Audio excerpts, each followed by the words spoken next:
안녕하세요. 최상위반 여러분.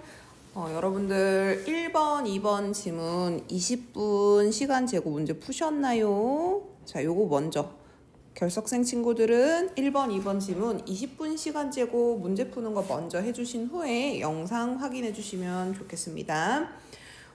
어렵죠? 우리가 1월 달까지 진행했던 것보다 조금 난이도가 높은 애들로 2월 최상위반 독서 지문을 구성을 해봤습니다. 20분 동안 두 지문 푸는데 굉장히 어려웠을 수 있고요. 1번 지문 내용 이해하는데도 어려웠을 수 있어요. 근데 선생님 설명 듣고 나면 여러분들 어떻게 접근해야 되는지 조금 더 파악이 수월해져서요. 우리가 타이어를 끌고 달리다가 타이어 없이 달리면 조금 더 수월하게 달려지죠. 그래서 난이도가 높은 걸 공부하면 실력이 훨씬 더 잘 상승할 수 있다라고 생각하고 잘 쫓아와 주셨으면 좋겠습니다. 자, 그럼 알티셀의 호명태제 지문 설명 시작하도록 하겠습니다. 자, 우리가 항상 문장을 접근할 때는 어떻게 한다? 주어를 찾고 그 주어의 주된 설명을 먼저 확인해 준다. 그래서 사람들은 해서 은는 이가 이런 애들 붙은 애들이 주어죠. 그래서 사람들은 어떻다? 주체라고 하는 존재를 자율적이다 라고 생각한대요. 자, 그 다음 거 볼게요. 철학적으로 주체를 자율적인 존재로 성립한 사람은 누구냐? 칸트다. 자, 주체라고 하는 개념이 지금 반복해서 등장하고 있으면 주체에 대한 설명이 들어가나 보다 생각해 주시면 됩니다. 주체란 뭐라고? 자율적 존재다. 여기도 반복하고 있죠. 즉, 두 번째 문장까지 정리를 해보면 칸트라고 하는 사람이 주체란 자율적인 존재야 라고 정립을 했고, 그리고 그 이후에 대부분의 사람들은 칸트의 주장과 마찬가지로 주체란 자율적이구나 라고 생각했대요. 자, 칸트의 주장이 본격적으로 펼쳐집니다. 주체를 구성하는 위치에 놓았다. 자, 칸트라고 하는 사람이 등장을 하죠. 칸트가 주체라고 하는 것에 대한 주장을 펼치고 있어요. 인문이나 사회 지문에서 특정 인물이 주장을 펼치고 있으면 그 인물이 주장을 펼칠 때 사용하는 용어를 그 인물과 더불어서 같이 엮어서 알아두십시오. 칸트는 주체를 바라볼 때 어떤 용어를 쓰냐? 주체란 구성하는 애야 해서 구성하다라는 표현이 나오면 누구 주장? 칸트 주장이구나 이렇게 생각해 주시면 돼요. 구성한다 이러면 누구 주장? 칸트 주장. 자, 그리고 도덕적 주체는 근본적으로 자율성이 있다. 그래서 지금 계속 반복적으로 나오는 단어가 있습니다. 자율적, 자율성. 그죠? 그래서 칸트는 주체를 도덕적이라고 봤고요. 자율적이라고 봤고요. 구성하는 것이다 라고 봤습니다. 칸트의 주체 첫 번째 도덕적이다. 두 번째 자율적이다.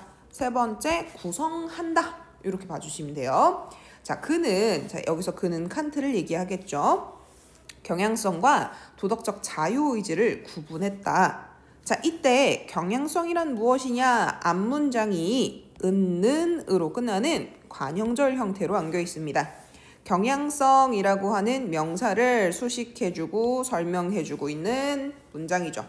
우리가 이렇게 중간에 관형절이 들어가 있으면 글을 읽을 때 그는 이런 하고 순서대로 읽어주시면 경향성이 무엇인지 그리고 그걸 읽으면서 칸트가 주장한 내용이 무엇인지 두 가지를 머릿속에 안고 가야 돼요. 그럼 복잡해집니다. 그렇게 하지 말고 주어를 찾았으면 커다란 서술어를 먼저 찾아주시고 그리고 나서 경향성이 무엇인지 따로 봐주시는 게 내용 이해하고 그 다음에 내용 기억을 오래 가져갈 수 있습니다. 그래서 이렇게 관형절이 나오면 따로 분류를 해주세요. 자, 그럼 그대로 한번 해석해 볼게요. 칸트는 경향성이랑 도덕적 자유의지라고 하는 걸 구분해놨다. 칸트라고 하는 사람이 경향성이라는 단어와 도덕적 자유의지라고 하는 단어를 사용하고 있습니다. 여러분들이 내용 일치 문제 같은 걸 보게 될 때 경향성, 도덕적 자유의지 이런 이야기가 나오면 그건 누구 얘기다? 칸트 얘기다 파악해 주시면 돼요. 자, 그럼 이때 경향성이란 무엇이냐? 식욕과 같은, 자, 이렇게 같은 나오죠? 이것도 일종의 예시예요, 예시.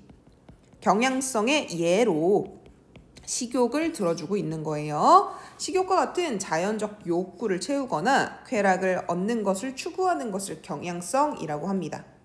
그리고 도덕적 자유의지란 무엇이냐? 이러한 경향성에서 쾌락이나 욕구를 채우려고 추구하는 그러한 경향성에서 주체의 자율적이고 도덕적인 주체를 떨어뜨려 놓을 수 있는 힘이 도덕적 자유의지다. 인간에게는 경향성이 있고요. 그 다음에 주체가 있습니다. 그리고 이때 주체란 자율적이고 도덕적인 것이고요. 경향성은 어떻다? 욕구나 쾌락을 쫓아간다. 이 두 개를 분리해야 된다라고 얘기를 합니다. 자, 두 개를 분리해야 된다라고 얘기를 하면서 칸트가 자율적인 주체와 경향성에 대해서 자신이 이 주체란 대상을, 경향성이란 대상을 어떻게 바라보는지 나타내고 있는데요. 칸트는 주체라고 하는 것을 긍정적인 요소로 보고 있고요. 경향성을 부정적 요소로 보고 있어요. 그래서 이 둘을 뭘로? 도덕적 자유의지라고 하는 힘으로 분리시켜야 된다라고 주장하고 있습니다. 자, 그래서 특정 인물이 등장하고 그 인물의 주장이 나타나면 그 인물이 사용하는 용어를 정리해 두시고, 한 가지 더, 칸트라는 사람이 그 용어를 어떻게 바라보는지 그것까지 정리해 주시면 좋습니다. 긍정적으로 바라보는지 부정적으로 바라보는지. 자, 이에 따르면, 앞선 내용에 따르면 자연적 욕구에 의해 자기가 원하는 것을 마음대로 하고 싶어하는 사람은, 자, 욕구라는 표현 나왔습니다. 칸트는 욕구라고 하는 용어를 언제 쓰고 있어? 경향성 설명할 때 쓰고 있어. 그러니까 즉 경향성이라고 하는 것이랑 주체를 분리시켜 놓지 못한 사람을 얘기하고 있는 겁니다. 얘는. 자, 경향성과 주체가 분리되어 있지 않은 사람은, 이런 뜻이죠. 우리가 독서 지문에서는 항상 환원이 중요해요. 다른 말로 바꿔서 표현할 수 있어야 됩니다. 자연적 욕구에 의해 자기가 원하는 걸 마음대로 하고 싶어하는 사람, 다른 말로 무엇이다? 도덕적 자유의지가 없는 사람, 경향성과 주체를 떼어놓지 못하는 사람, 이렇게 볼 수 있겠죠. 그러면 그런 존재는 도덕적으로 자유롭지 못합니다. 자, 도덕적이다, 자유롭다, 이런 표현 어디서 나왔냐? 주체 설명할 때 나왔어요. 칸트가 주체는 어떻다? 도덕적이고 자유롭다, 이렇게 얘기했습니다. 그러니까 정리해보면 여기 자연적 욕구에 의해 자기가 원하는 것을 마음대로 하고 싶어하는 사람이란 주체라고 하는 것을 도덕적 자유의지로 분리시키지 못했기 때문에 도덕적이고 자유로운 주체가 되지 못했다라는 얘기죠. 반면이라고 하는 표현이 나옵니다. 자, 이렇게 반면이란 표현이라던가 혹은 아니면 우리가 글을 읽다가 연결어미 그리고 연결 부사애들이 나오면 그 부분이 문장 전체의 내용이라고 하는 걸 결정해주는 경우가 있으니까 잘 체크해 주십시오. 반면은 앞의 내용과 반대되는 내용이 뒤에 나온다는 거죠. 그럼 무슨 얘기가 나올까요? 경향성이랑 주체를 분리시켜 놓은 사람 얘기가 나올 겁니다. 그 사람은 어떻습니까? 도덕적 자유의지가 있는 사람이고, 도덕적 자유의지라고 하는 걸로 인해서 주체랑 경향성을 분리시켜서 자유롭고 도덕적인 존재인 사람이겠죠. 자, 맞나 한번 확인해 봅시다. 경향성에서 벗어났다. 그쵸? 뭘로? 도덕적 자유의지로. 자신의 목에 칼이 들어와도 거짓말을 하지 않는 사람은 도덕적인 주체가 됐고 자율성을 가지게 됐다. 자, 이러한 주체의 자율성은 여러 철학자들에 의해 지지되었습니다. 언제까지? 칸트 이후 실존주의에 이르기까지. 그래서 칸트 이후의 실존주의가 이르기까지는 주체의 자율성이 지지됐어요. 지지되었는데, 자, 이런 연결음이 잘 보셔야 돼요. 되었는데 앞이랑 뭐 하는 얘기 나와? 반대되는 얘기 나온다는 거예요. 그럼 우리 알투세르라고 하는 사람은 칸트의 주체의 자율성을 지지했다, 안 했다? 안 했다 얘기가 나오겠죠. 주체의 자율성에 대해 비판적 입장을 취했다. 자, 알투세르라고 하는 새로운 사람이 등장했고요. 이 사람도 마찬가지 새로운 주장을 펼치고 있으니까요. 어떤 용어 사용하는지 잘 보십시오. 주체의 자율성을 어떻게 했다? 비판했다. 주체의 자율성을 비판한 사람 누구? 알투세르. 이렇게 생각해 주시면 됩니다. 자, 주장하는 글들이 쭉 나왔을 때요. 앞선 칸트의 주장이 하나 나왔죠. 그리고 이제 알투세르의 주장이 하나 나왔어요. 자, 그러면 알투세르의 주장도 칸트의 주장과 마찬가지로 알투세르가 사용하는 용어를 위주로 파악합니다. 그리고 알투세르의 용어를 알투세르가 어떤 방식으로 바라보고 있는가, 긍정적으로 바라보는지 부정적으로 바라보는지 파악합니다. 자, 그러면서 두 번째 사람이 등장하면 자, 칸트는 우리 첫 번째 주장이었고요. 두 번째 주장하는 사람이 등장하면 동시에 어떤 걸 해주시냐? 앞선 사람의 의견과 알투세르의 의견이 공통점과 차이점이 있는지 확인해 가면서 비교, 대조까지 해주면서 글을 읽어주십시오. 자, 알투세르의 논문에서는요. 주체 문제에 대한 논의의 지형을 바꿔놨대요. 그래서 일거에 한 번에 이런 뜻입니다. 한 번에 주체 문제에 대한 논의의 지형, 기존까지 어떻게 되어 있었어? 주체란 자율적이고 도덕적이야 이거였죠? 근데 그걸 한 번에 바꿨대요. 자, 알투세르는 중심 태제로 이데올로기적 호명 태제를 제시했대요. 이데올로기적 호명 태제라는 표현이 나오면 누구 주장이다? 알투세르 주장이다. 그래서 알투세르가 사용하는 용어들 이렇게 체크해놨으니까 확인해주세요. 이 태제는, 자, 이 태제가 뭐야? 이데올로기적 호명 태제죠. 이데올로기적 호명 태제는 이데올로기가 개인을 주체로 호명, 부른다 라는 뜻입니다. 호명이라는 표현 알투세르가 쓰는 표현이에요. 내용일치 문제에서 호명이라는 얘기 나오면 알투세르 주장인가 보다 확인해 주시면 됩니다. 자, 우리 저번 주에 이데올로기가 뭔지 그래서 한번 나왔었죠. 그리고 그때 선생님 배경지식화 시키세요 했었는데 지금 다시 한번 확인해 보면서 그때 배경지식화 못 시켰던 친구들은 지금 시키시면 됩니다. 개인이나 사회 집단의 사상, 행동 따위를 이끄는 관념이나 신념이다 라고 그러는데 이 이데올로기에는 또 한 가지 이런 뜻도 있어요. 지배계층의 이해관계에 따라 움직이는 관념체계다. 자, 지배하는 계층이 자신한테 이롭고 자신한테 해로운 걸 구분합니다. 그리고 나한테 이로운 걸 개인이나 사회 집단에 퍼뜨려요. 내 이로운 사상을, 나한테 이로운 사상을. 그러면 그 지배계층에게 이로운 사상이라고 하는 걸 개인이나 사회가 쫓아가고 결과적으로 개인이 열심히 일을 하고 사회 집단이 열심히 일을 하면 누가 이득이 된다? 지배계층의 이득이 된다.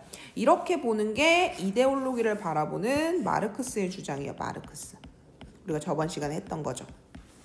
그래서 이데올로기란 개인이나 사회 집단의 사상 행동 따위를 이끄는 관념, 신념이다. 알아두시면 됩니다. 자, 이런 관념과 신념이라고 하는 애가 어떻게 한다? 개인을 주체로 호명한대요. 즉, 집단과 개인을 움직이는 관념이 우리를 주체라고 하는 걸로 부른다는 얘기예요.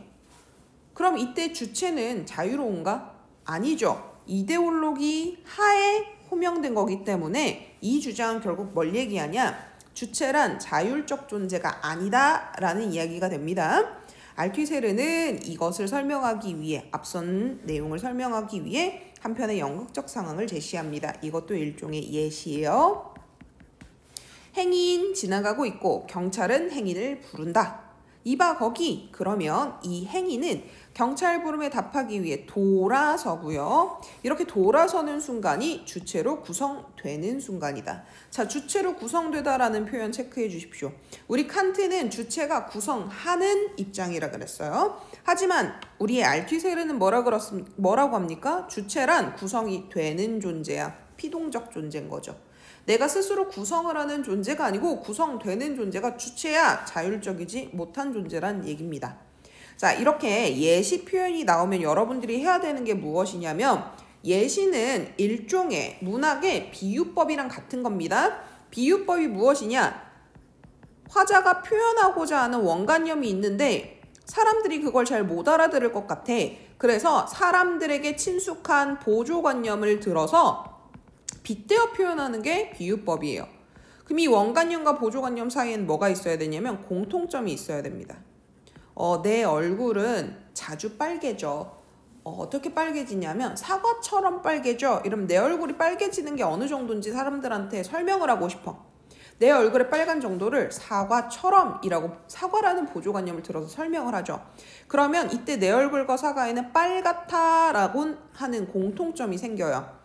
그래서 자, 예시가 나오면 뭐 하시냐면 서술어들을 잘 보세요.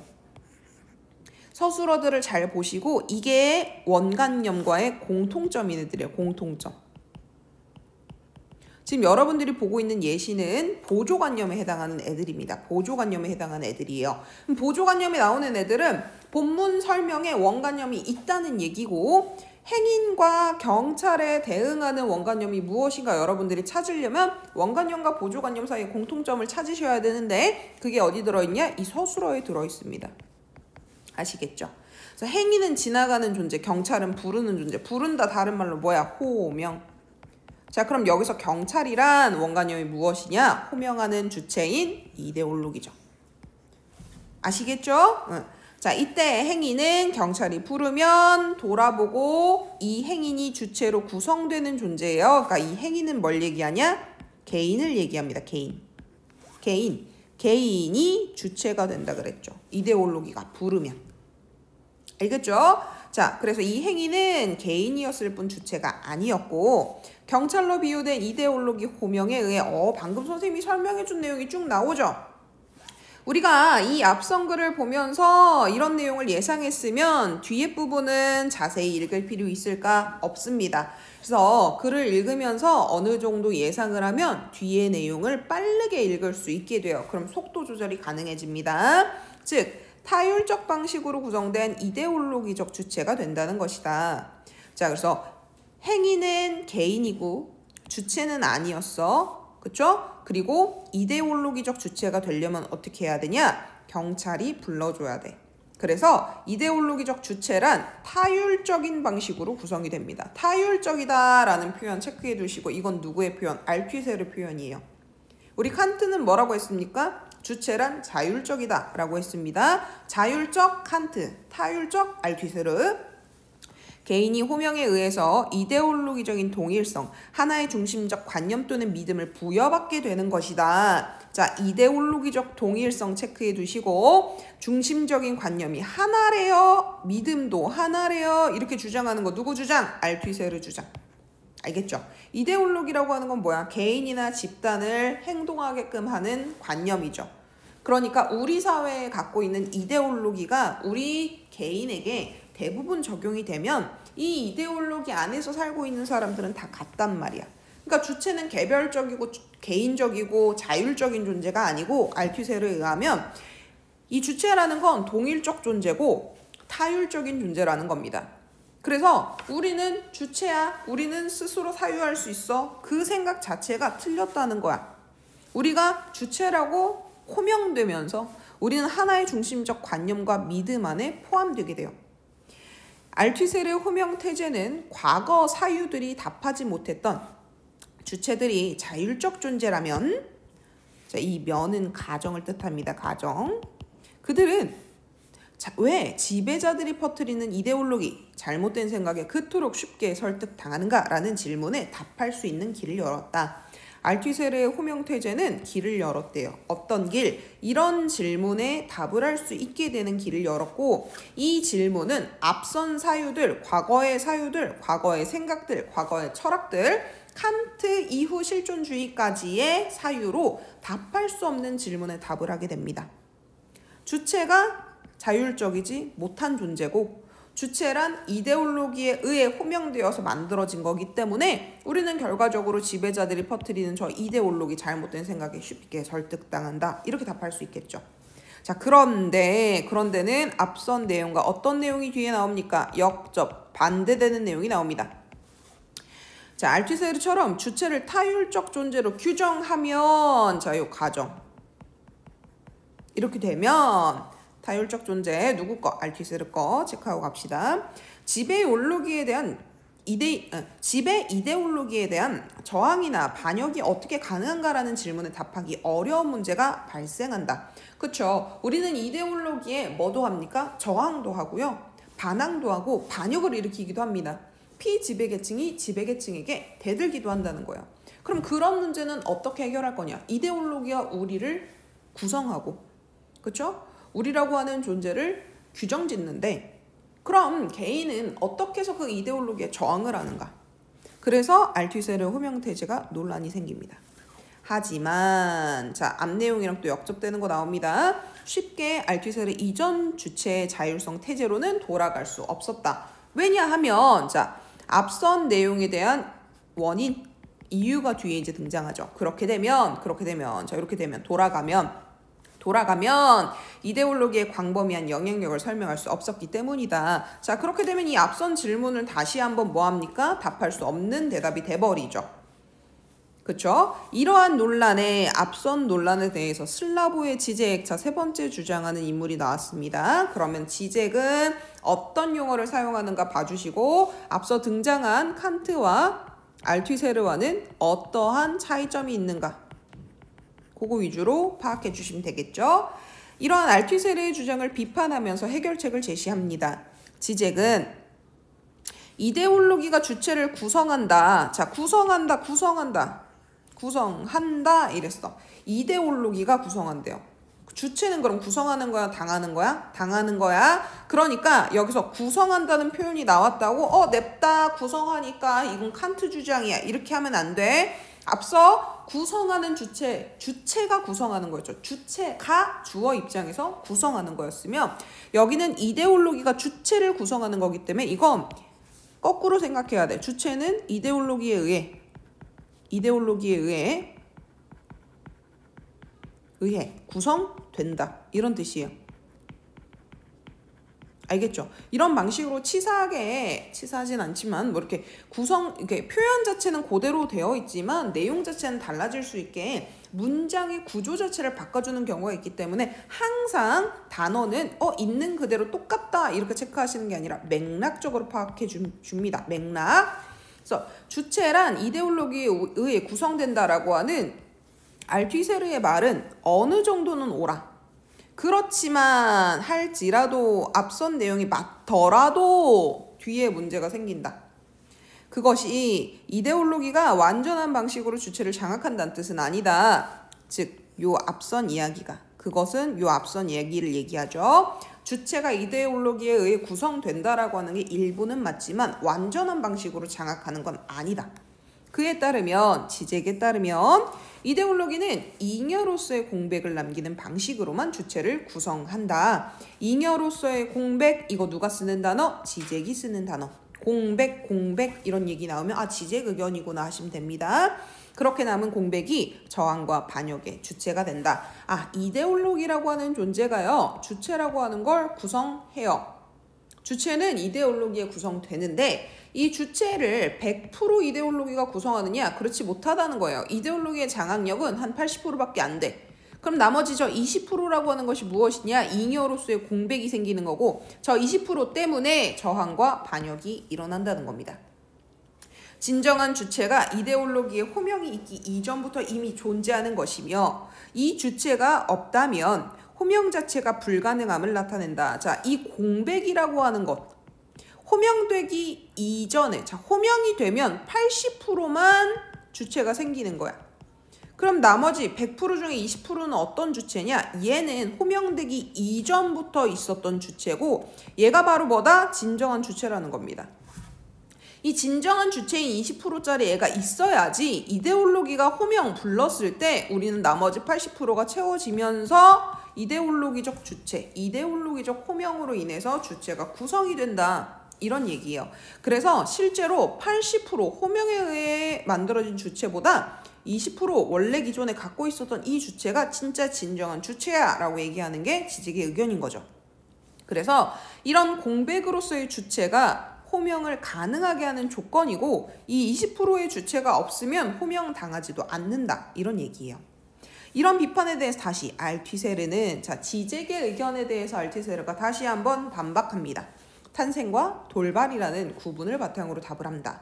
자, 알투세르는 탄생이란 용어와 돌발이란 용어를 사용하고 있어요. 탄생, 돌발 용어 나오면 알투세르 주장이구나 아시면 됩니다. 탄생이란 무엇이냐? 자, 어떤 것이 태어나기 위해서 그 전에 무엇이 있어야 되고 원인이 있어야 되고 이런 걸 전제하는 걸 탄생이라 그래. 반면 앞선 거랑 다른 내용이 나오겠죠. 그럼 돌발은 뭘까? 어떤 사건이 태어나기 위해서 무엇이 없어도 되는 걸 얘기합니다. 선행하는 원인이 없다. 몇 가지 요소들이 어떤 계기로 우연히 마주쳐서 원인이 없는 결과를 갑작스럽게 구성하는 것이 돌발이다. 탄생은 결과가 있으면 어떤 것이 태어나려면 그 전에 무엇이 있었고 원인이 있어야 돼 라고 하는 걸 전제하는 사건들이고, 돌발은 우연히 그 이전에 아무것도 없었어요. 원인이 없었고 이전에는 아무것도 없었지만 그냥 단순히 결과라고 하는 것이 갑자기 팍 하고 튀어나오는 게 돌발이다. 그런데 어떤 것이 역사 속에서 돌발하게 되면, 이건 뭐 과정이죠. 사람들은 무엇이 있었고 어떤 원인이 있었는지를 선형적으로 추적한다. 그래서 뭐가 태어났네? 그랬어. 근데 돌발로 태어난 애야. 원인이 없었어. 원인 없이 갑자기 우연히 태어난 애인데 사람들은 그런 돌발이 일어나면 뭐라고 생각하냐? 태어나기 전에 무언가 있었고 원인이 있었다라고 생각해. 그러면서 그 원인과 무엇이 도대체 뭔가 선형적인 방식으로 추정합니다. 여기서 선형이라고 하는 건 원의 형태를 얘기해요. 이때 탄생의 논리에 입각해 돌발의 결과를 원인의 자리에 가져다 놓는 우를 범한다. 탄생의 논리라는 새로운 용어가 등장했고 알투이세르가 사용하는 용어입니다. 탄생의 논리라고 하는 것이 무엇이냐? 우리는 추측할 수 있어요. 우리 앞서 탄생이 뭔지 봤으니까. 즉 어떤 것이 태어나면 그 전에 뭐가 있고 원인이 있었다라고 생각하는 게 바로 탄생의 논리겠죠. 그러면 우리는 돌발의 결과인데, 이건 갑자기 생겨난 결과인데 그걸 원인의 자리에다가 가져다 놓은대요. 그래서 예를 들어서 여러분들이 갑자기 사랑에 팍 빠졌어. 이 사람을 모르다가 갑자기 사랑에 팍 빠졌어. 그리고 그 사랑의 결과, 난 이 사람이 너무너무 좋다, 좋은 사람이야 라고 판단하게 됐어. 자, 그럼 어떻게 하냐? 우리는 갑자기 돌발적으로 사랑에 빠진 걸 이해하지 않고요. 내가 사랑에 빠진 건 이유가 있어 라고 생각해. 그래서 이 사람은 좋은 사람이야, 그러니까 내가 사랑에 빠진 거야, 이렇게 생각한다는 거야. 사랑에 빠져서 상대방이 좋은 사람처럼 느껴지는 건데 우리는 돌발 상황을 어떻게 탄생의 논리에 입각해 생각하면서 좋은 사람이기 때문에 내가 사랑에 빠졌어 해서 결과를 원인의 자리에다 갖다 놓습니다. 이걸 뭐라 그러냐? 주체 효과라고 한다. 주체 효과 체크해 주시고, 이것도 알투이세르가 쓰는 용어입니다. 주체 효과란 우연성을 고려하지 않아요. 현재를 과거로 투영시킵니다. 그래서 자신의 전사를 회고적으로 구성하는 거다. 전사 의미 한번 보도록 하죠. 전사란 어떠한 역사가 이뤄진 원인을 설명하기 위해 쓰이는 그 이전의 역사, 이전의 역사란 뜻이네요. 이전의 역사를 회고적으로 이미 있는 상태에서 과거를 돌아보면서 구성한다. 가령 예시입니다. 우리는 어떤 환경 속에서 변해요. 이게 결과죠. 그럼 변한 상태인 내가 지금의 나입니다. 근데 이 지금의 나를 과거 원인으로 구성시켜버려요. 예전에 내가 이렇기 때문에 지금의 결과가 나왔어, 이렇게 생각해요. 알투이세르는 왜 호명당한 개인은 돌아서게 되는가? 이 사람이 돌아서기 위해서는 이미 이 사람이 모종의 주체여야 하지 않은가? 라고 묻는 것 자체가 이 주체의 기원적인 원인을 그 개인의 돌아섬, 주체가 구성되기 이전에서 찾고 있는 것이기 때문에, 자, 뭐뭐함으로 이렇게 나오죠. 뭐뭐함으로 라고 하는 건 앞선 게 원인이란 얘기입니다. 그리고 뒤에가 결과란 얘기예요. 자, 인과가 딱 하고 나오면 원인이 중요할까 결과가 중요할까? 결과가 중요해. 결과 먼저 보는 거야. 결과 먼저. 그래서 자, 이렇게 묻는 것은 어떻다? 주체 효과에 젖어서 스스로 환상에 빠져드는 것이다 라고 얘기를 해요. 왜 도대체 이 질문 자체가 주체 효과에 젖어서 환상에 빠져드는 것이라고 볼 수 있느냐? 우리는 주체의 기원적 원인이 없음에도 불구하고 현재의 이 결과, 주체가 생긴 이후의 이 결과를 우리는 지금 주체야. 호명의 결과로 주체가 됐어. 근데 이 결과를 어떻게 하냐? 호명 이전에도 이미 주체가 있었어. 이런 식으로 원인으로 찾아서 주체는 구성되기 이전에 있어 라고 생각한다는 거야. 이게 바로 뭐야? 주체 효과라는 거죠. 주체는 돌발된다. 그리고 그 돌발은 이데올로기적 장치들과 개인이 마주치면 나타난다. 그렇게 특정한 이데올로기적 주체로 구성되어 살아가는 개인은 현재의 자신을 과거로 투영시켜버리고 자신이 호명되기 이전부터 원래 그러한 주체로 늘 존재해온 것처럼 생각한다. 이렇게 보면 주체의 앞선 주체는 호명되기 이전의 주체를 얘기하는 거죠. 그럼 자 보세요. 알투세르는 이걸 뭐라 그러냐? 주체에 앞선 주체라고 표현해요. 그걸 아까 전에 슬라보 지젝은 뭐라고 얘기했냐면 공백으로서의 주체라고 얘기합니다. 같은 대상일지라도 어떤 사람이 이 대상을 이름 붙이냐에 따라 이름이 달라집니다. 공백으로서의 주체, 지젝 얘기고요. 똑같은 대상을 우리 알투셀은 뭐라 그러냐면 주체 이전의 주체라고 얘기해요. 호명되기 이전의 주체. 둘이 같은 대상을 얘기합니다. 호명되기 이전의 주체를 얘기해요. 결국 얘는 이데올로기에 의한 호명 이후 나타나는 환상이다. 그래서 지젝이 얘기하는 공백으로서의 주체는 환상이다. 그것은 이데올로기의 호명을 야기했다. 야기라고 하는 건 뭐냐면 이데올로기 호명의 원인이다 이런 뜻이야. 이데올로기 호명이라는 결과를 이끌어내다 이런 뜻이야. 이끌어내다. 이데올로기 호명이라는 사건의 결과로 나타난 것이다. 그래서 공백의 주체는 결과다 라고 얘기하면 누구 주장? 알투세르 주장. 주체에 앞선 주체가 결과다 라고 얘기하면 알투세르 주장. 공백의 주체라고 하는 것은 원인이다 라고 보면 지젝의 주장. 알투세르는 이데올로기적 주체는 등 뒤에 다시 또 주체가 있고 그 주체 등 뒤에 다시 주체가 있는 무한의 동심원, 환상구조를 맴돈다. 그래서 우리가 호명 이후 주체가 되죠. 그러면 이 결과인 주체를 앞선 원인으로 갖다가 집어넣어요. 그리고 이 주체 이전에도 또 뭐가 있을 거야. 원인으로 갖다 집어넣어요. 또 원인으로 집어넣어요. 또 원인으로 집어넣으면 어떻게 된다? 무한 동심원이 된다. 원이 된다. 계속 빙빙 돌아가. 그럼 얘가 환상구조이다. 이렇게 얘기해요. 환상구조라는 용어도 알투세르가 쓰는 용어입니다. 주체는 원인인 듯이 나타날 수 있게 되고 스스로를 자율적으로 느끼게 된다. 칸트가 주체를 자율적이라고 얘기한 이유가 무엇이냐? 우리는 결과를 원인으로 두고 이게 무한 동심원 구조를 이뤄서 결국 뭐가 원인이고 뭐가 결과인지 우리는 알 수 없게 돼서 우리는 늘 스스로 주체였구나 라고 착각하게 돼. 그래서 스스로의 판단이 사실은 이데올로기에 의해서 구성이 된 검에도 불구하고 우리는 어떻게 합니까? 우리는 스스로 자율적이야 라고 착각한다는 거예요. 그리고 그 환상구조 안에서는 계속 돈다고 해도 주체의 기원의 원인에 이를 수 있는 것이 아니다. 이 구조 안에서 맴도는 이데올로기적 주체에게 이데올로기 바깥은 없습니다. 계속 도는 거예요. 계속. 이는 주체가 이데올로기의 바깥을 알지 못한다는 뜻입니다. 이데올로기는 그 이데올로기를 확립시키는 이데올로기적 장치라고 하는 바깥을 가지고 있는데 이데올로기적 장치가 무엇이다? 바깥이라고 얘기합니다. 그러면 무한 동심원 구조의 환상 구조에서 헤매고 있는 우리들은 이데올로기적 장치를 안다? 모른다? 모른다. 이데올로기랑 장치는 무엇이냐? 이데올로기를 확립시켜주는 것이다. 그러니까 우리도 모르는 사이에 이데올로기가 우리를 이데올로기 안에 확립시키고 막 가둬놓는데 그걸 알 수 있다 없다? 없다. 이러한 바깥을 베일로 가리거나 망각, 잊어버리게 만들므로써 이데올로기는 주체로 하여금 스스로를 조건 지어진 존재가 아닌 자율적 존재인 양 생각하게 만든다. 근데 사실 우리는 뭐다? 이데올로기에 의해서 호명되어 조건 지어진, 구성되어진 존재다. 이게 알투세르 주장입니다. 자, 문제 한번 보죠. 전개 방식 문제입니다. 내용 전개 방식 문제는 글 내용이 좀 어렵고 이해가 안 됐더라도 풀 수 있는 애입니다. 4번 골라주셨어야 돼요. 자, 1번은 왜 틀렸냐?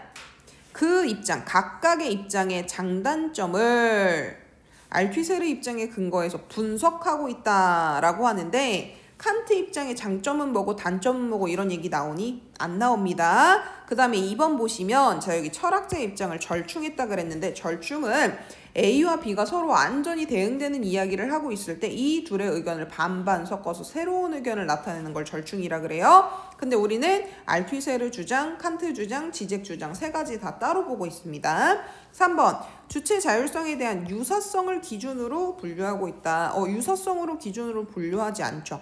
입장들이 총 3개죠. 칸트 주장, 지젝 주장, 그 다음에 알투세르 주장 이 3개 전부 유사성 기준으로 묶이지 않습니다.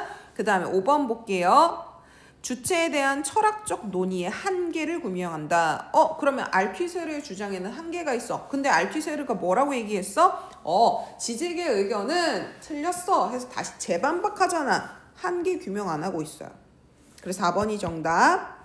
통념과 관련 있는 철학적 입장이 바로 누구냐? 칸트 입장. 그리고 그것에 대한 비판적 알티세르 입장 나오고, 그쵸? 호명태제에 관한 논점을 중심으로 설명하고 있습니다. 자, 2번 볼게요. 나머지 다 맞는 얘기예요. 살펴보시고요. 5번 잘 보세요. 주체의 자율성을 중시하는 태도 때문에 바깥을 인식하지 못하게 된다. 자, 이 뒷얘기는 맞는데 주체의 자율성은 누구 얘기야? 칸트 얘기지. 자, 이게 원인이 되어가지고 결과를 이렇게 만든다 그래. 칸트의 주장을 알투세르가 가지고 와서 쓰면 돼? 안 돼? 안 되죠. 알투세르는 주체의 자율성을 중요하게 생각하는 이 태도라고 하는 것 때문에 바깥을 인식하지 못한다고 얘기하지 않습니다. 주체의 자율성을 중시하는 건 칸트 얘기고, 그런 칸트의 태도 때문에 우리는 바깥을 인식하지 못한다, 이런 내용은 없어요. 이데올로기 바깥을 인식하지 못하는 건 이데올로기를 어떻게 해놨기 때문에 베일로 가리거나 망각하게 만들었기 때문입니다. 알겠죠? 3번 보도록 할게요. 자, 3번은 예시 적용 문제예요. 자, 예시 적용 문제, 예시랑 똑같아요. 이게 뭐냐? 보조관념입니다. 그러면 우린 보조관념에 나오는 개념들을 본문에 나오는 원관념과 비교해서 살펴봐 주시면 돼요. 자, 그럼 볼게요. 너 태어나기 전부터 하늘나라에 있었지? 라고 부모가 얘기를 해줍니다. 그랬더니 아이는 부모의 이야기를 믿고 자신이 태어나기 이전부터 변함없이 존재해왔다, 이런 얘기를 해요. 이전 얘기가 나오면 이전 해서 공백으로서의 주체 얘기하는구나, 주체 이전의 주체 이걸 얘기하는구나, 이거야. 자, 아이가 태어나기 전에 이 나라고 하는 아이의 존재는 있었니 없었니? 뭐 10개월 동안은 엄마 뱃속에 있었어. 근데 그 이전에 이 아이는 있었어 없었어? 없었어. 이 나가 바로 뭐냐? 주체야. 이 주체는 부모가 호명하고 부모에 의해 만들어져서 태어나기 전에는 없던 존재예요. 하지만 누군가 이렇게 얘기합니다. 이게 바로 누구? 이데올로기.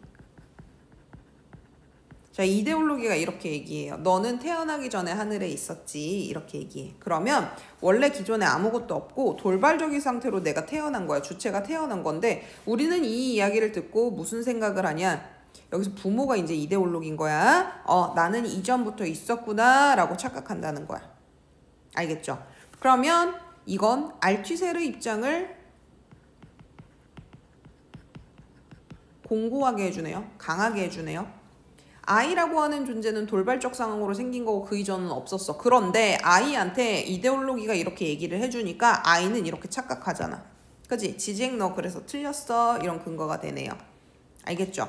나머지 쭉 살펴보시고 5번만 아닌 거 왜인지 볼게요. 자, A가 앞으로도 변함없이 자유롭고 행복한 생활을 하게 될 것이라고 생각하는 것은 이데올로기적인 주체가 조건 지어진 존재임을 스스로 자각할 수 있는 가능성을 지니고 있음을 나타낸다. 스스로 자각한다, 이런 건 알투세르 입장에서는 말도 안 되는 얘기입니다. 알투세르가 봤을 때 이 아이가 이렇게 믿는 건 허황이에요. 이렇게 믿는 건 거짓이고 허황입니다. 그리고 그 구조 안에서 아이는 평생 벗어날 수 없어요. 환상구조 안에서 벗어날 수 없기 때문에 스스로 자각이 불가능합니다.